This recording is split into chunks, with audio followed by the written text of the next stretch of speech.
les assises du sanitaire ont été mises en place par notre ministre de l'Agriculture qui a souhaité, lors de sa prise de fonction, refaire un état des lieux du sanitaire en France. Ça avait été fait il y a une dizaine d'années et cela a permis d'une part de faire un état des lieux et aussi de pouvoir se projeter pour les années à venir.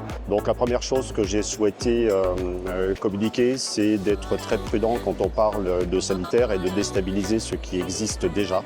Parce que le sanitaire il ne faut pas que l'on soit conditionné exclusivement par les maladies actuelles, c'est-à-dire les maladies que l'on connaît, les maladies vectorielles en ruminant, FPA sur le porc ou l'influenza sur la volaille, mais il y a bien d'autres maladies qui existent depuis bien longtemps, qui sont déjà sous contrôle, on va dire. Et notamment aussi la tuberculose bovine, qui est un sujet qui nous préoccupe avec toujours des foyers de tuberculose en France.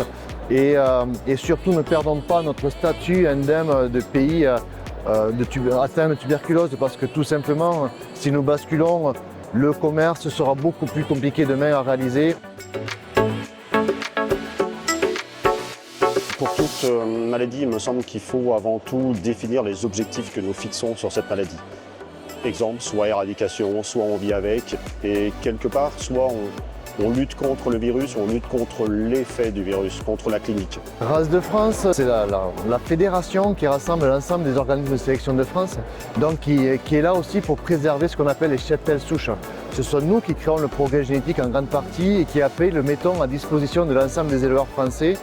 Et c'est très important que nous puissions à la fois prévenir nos troupeaux, soit par la vaccination, notamment parce que tout simplement en temps de crise, lorsque nous avons besoin de reconstituer les troupeaux, c'est par ce biais-là que nous arriverons demain à aller plus vite pour la reconstitution des troupeaux et pour reprendre notre outil de production en ruminant, à la fois en bovin, mais aussi en ovin.